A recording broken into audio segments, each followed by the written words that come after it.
Halo semuanya, bagaimana kabar kalian hari ini? Semoga dalam keadaan yang sehat ya. Video kali ini adalah alur cerita dari drama Korea yang berjudul Catch the Ghost episode kedua. Tapi sebelum itu jangan lupa untuk subscribe channel ini karena subscribe itu gratis, dan agar tidak ketinggalan update terbaru jangan lupa untuk aktifkan tanda loncengnya.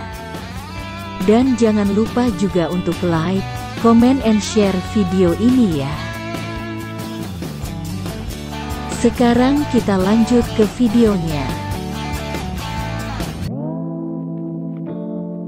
Ternyata Yo Ri-young pergi ke terowongan kereta bawah tanah. Ia ingin mengecek keberadaan hantu subway yang selama ini melakukan pembunuhan berantai, karena ia merasa hilangnya saudara kembarnya ada hubungan dengan hantu subway yang sedang dicari polisi.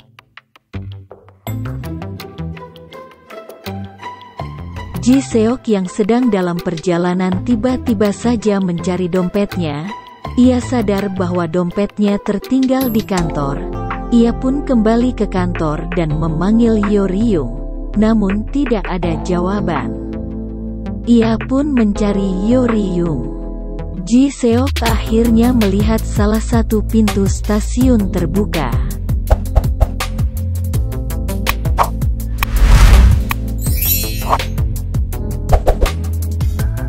Sementara itu Yo Ri-young yang berada di rel melihat sesosok bayangan. Tiba-tiba saja seorang yang tidak dikenal memukulnya dari belakang.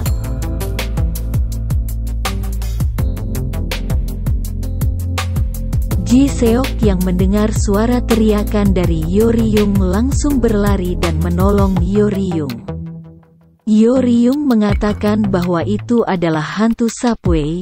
Ji Seok pun mengejarnya, namun terjatuh tanpa sengaja. Ji Seok menemukan dompet milik komisaris yang jatuh dari tas orang yang memukul Yo Ri-young. Sayangnya mereka tidak berhasil menangkap pelaku tersebut.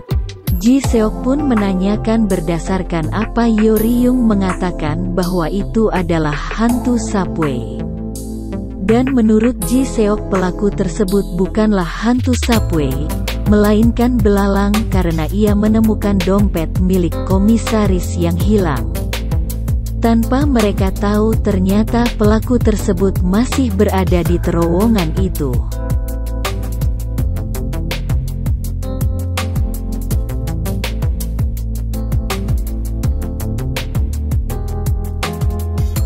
Ji Seok kembali mengecek CCTV di lokasi saat komisaris kehilangan dompet, namun tidak melihat seorang yang mencurigakan.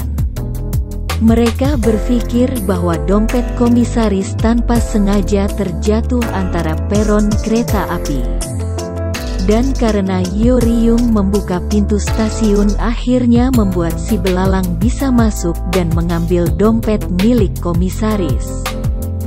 Ji Seok meminta agar Yo Ri-young tidak bertindak tanpa seizinnya lagi karena itu akan membuat mereka berdua dipecat.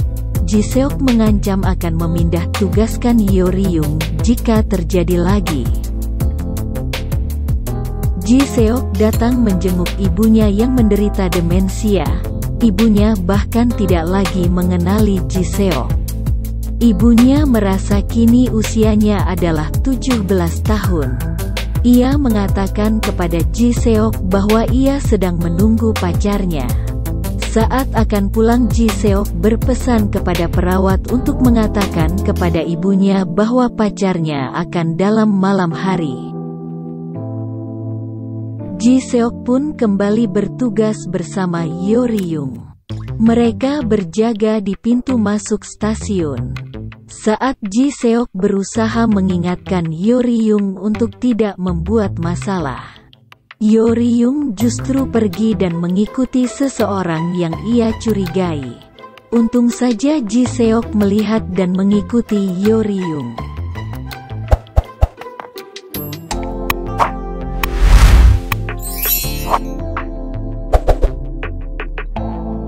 Saat berada di dalam kereta api, Yoryung tiba-tiba saja menangkap seorang pria dan menuduhnya sebagai seorang pelaku pelecehan. Namun ternyata pria tersebut merupakan inspektur kepala kepolisian Dangsan yang sedang melakukan pengintaian kepada seorang pria yang melakukan pelecehan. Ji Seok pun meminta maaf atas apa yang Yoryung perbuat. Setelah kembali ke kantor, Ji Seok meminta agar Yoryung menyimpan dompet milik komisaris untuk dikembalikan. Namun tidak lama kemudian seorang kakek datang dengan mengatakan bahwa ia kehilangan handphonenya di stasiun Wangsuri, yang merupakan wilayah tugas dari Ji Seok dan timnya. Tanpa sengaja Ji Seon meletakkan barang-barang milik kakek tersebut dekat dengan tas yang Yoryung gunakan untuk menyimpan dompet milik komisaris. Dan saat kakek tersebut pergi, ia juga tanpa sengaja membawa tas milik Yoryung namun meninggalkan tas miliknya. Ji Seok pun mengajak Yoryung untuk pergi menemui komisaris. Namun Ji Seok terkejut saat melihat motor yang Yoryung gunakan. Ternyata Yoryung mengganti motor milik orang yang sebelumnya ia ambil denekan motor yang baru, dan memperbaiki motor yang ia ambil dan merenovasi motor tersebut dengan masang sirene dan memasang label polisi di motor tersebut.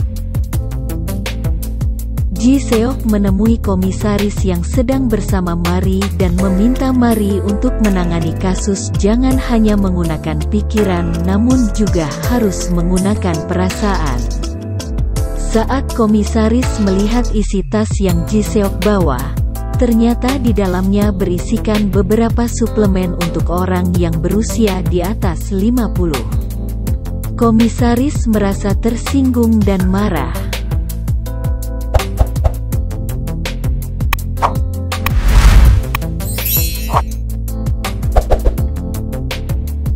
Wo Hyuk yang merupakan rekan satu tim Mari melihat Yoryung, begitu juga dengan Mari.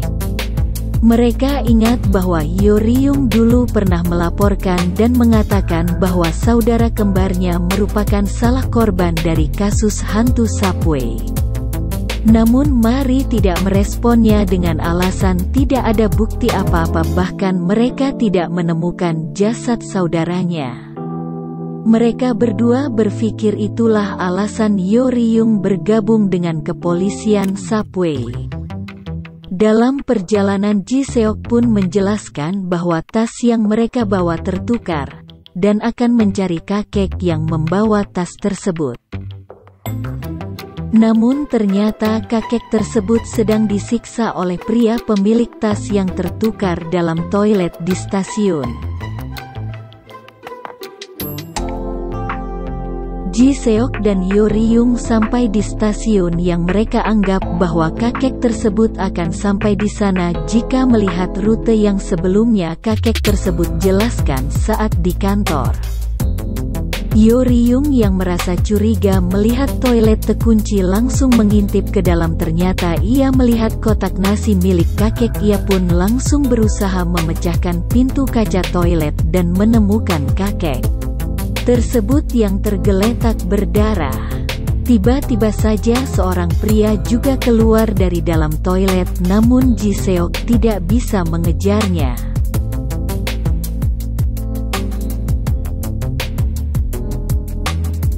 Saat Ji Seok memeriksa barang yang tertukar dengannya, ternyata berisikan obat terlarang.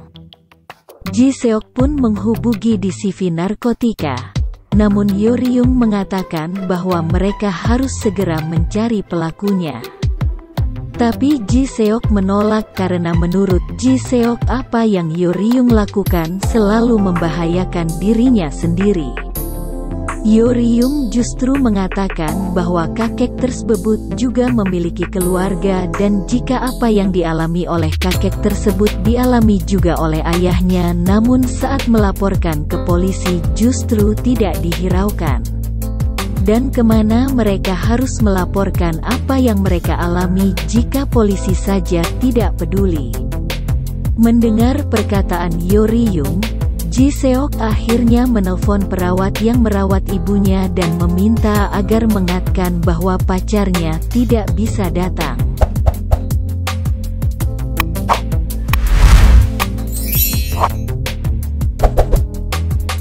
Ji Seok pun akhirnya mengajak Yo Ri-yung untuk kembali ke kantor. Ji Seok menjelaskan kepada Men Jin dan Suho kasus yang akan mereka tangani, dan meminta agar Men Jin dan Suho berpikir bahwa kasus yang mereka tangani merupakan kasus penyerangan, bukan kasus obat terlarang. Ji Seok mulai membagi tugas untuk masing-masing, dan saat Yo Ri-yung bertanya apa yang harus ia lakukan, Ji Seon menyuruh Yo Ri-yung untuk duduk dan diam. Mereka bertiga berusaha mencari tahu siapa pria yang menyerang kakek. Sedangkan Yo Ri-yung yang tidak tahan hanya melihat saja akhirnya mendekat dan memberikan saran, namun saran yang ia berikan menurut Ji Seok hanya akan memperlambat mereka menangkap tersangka.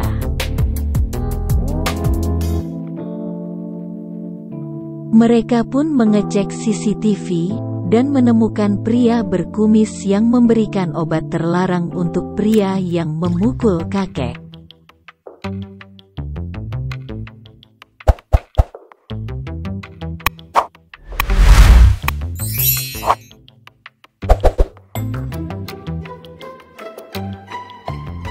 Ji Seok dan Yo Ri-yung akhirnya mendatangi sebuah klub. Di sana mereka melihat pria berkumis tersebut. Ji Seok melarang Yo Ri-yung untuk masuk ke dalam ruangan pria berkumis, namun Yo Ri-yung memaksa dan berpura-pura menjadi seorang yang sedang mencari obat. Setelah semua pria di dalam ruangan tersebut mengeluarkan obat terlarang yang mereka punya, dengan cepat Yo Ri-yung mengumpulkannya dan memberikan obat-obatan tersebut kepada Ji Seok. Pria berkumis dan teman-temannya melihat Ji Seok yang memegang obat, akhirnya mereka mengejar Ji Seok. Yo Ri-yung juga memberitahukan Ji Seon jalan yang harus Ji Seon tempuh. Namun Ji Seok justru menemukan jalan buntu. Para pria tersebut pun memukul Ji Seok. Untung saja tidak lama kemudian Yo Ri-yung datang dengan membawa selang air pemadam. Yo Ri-yung menyiram mereka semua.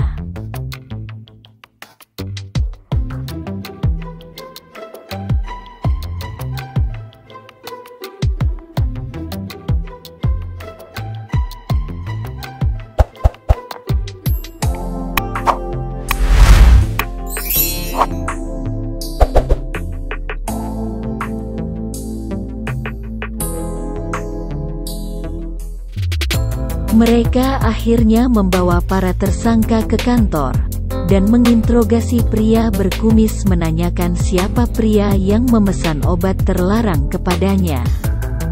Mereka pun mendapat kabar bahwa pria tersebut menculik kakek dari rumah sakit.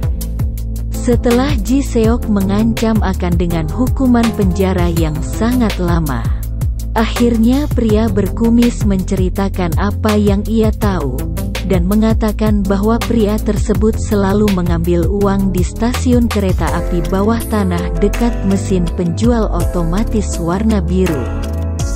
Ji Seok yang mengetahui bahwa Yo Ri-yung menghafal tata letak di setiap stasiun meminta agar Yo Ri-yung memberitahunya agar ia bisa meminta bantuan kepada polisi yang bertugas di stasiun kereta api.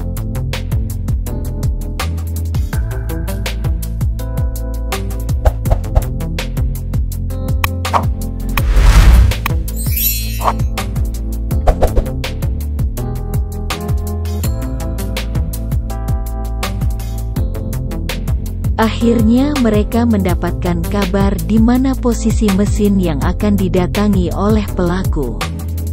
Ji Seok dan Yo Ri-yung bersama polisi lainnya berpura-pura menjadi seorang penumpang yang sedang duduk di stasiun. Saat melihat pelaku datang, Yoryung yang memiliki sifat tidak sabaran dan tidak bisa menahan emosinya langsung berdiri dan dengan cepat Ji Seok dan rekan mereka menahan Yoryung dan meminta agar Yoryung duduk diam.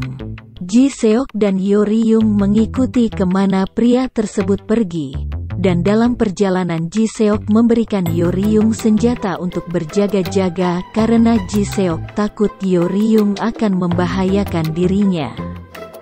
Namun Ji Seok berpesan agar Yoryung untuk tidak menembak, hanya untuk mengancam pelaku saja. Mereka pun sampai di tempat pelaku menyembunyikan kakek tersebut. Ji Seok berusaha menangkap pelaku namun ia justru terkena tusukan pisau. Yoryung yang melihat Ji Seok tertusuk dan juga kakek yang diterancam akan dilukai, akhirnya menembak kaki pelaku.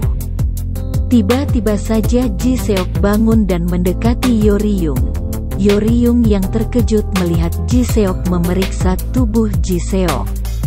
Ternyata Ji Seok tidak terluka karena Ji Seok menyimpan kotak bekal makanan milik kakek di saku bajunya dan pisau hanya mengenai kotak tersebut. Noda merah yang mereka anggap darah ternyata hanya kuah kimchi.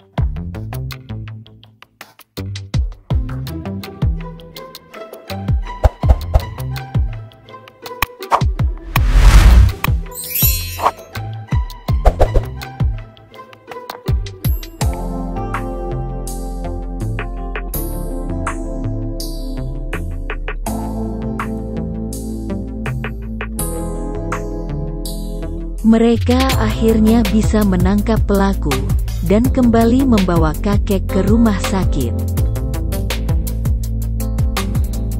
Ji Seok pun datang menemui ibunya. Ia berdandan seperti ayahnya saat masih muda. Ibunya yang terus menunggu pacarnya merasa senang melihat Ji Seok yang berpenampilan seperti pacarnya, yaitu ayah dari Ji Seok yang telah meninggal. Sedangkan Yoryung kembali ke rumahnya, ia kembali teringat akan saudara kembarnya yang suka memainkan remote TV.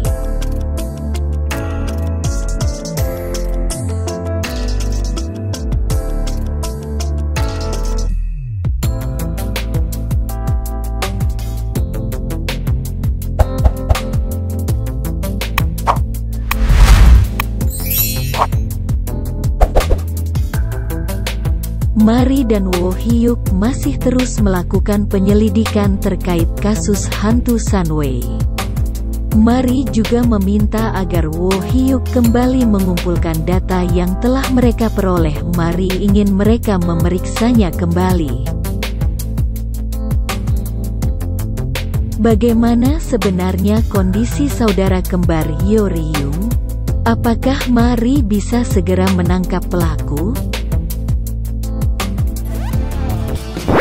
Sekian video kali ini. Jangan lupa untuk subscribe channel ini, dan like, comment, and share video ini. Mohon maaf jika ada kesalahan. Sampai ketemu di video selanjutnya.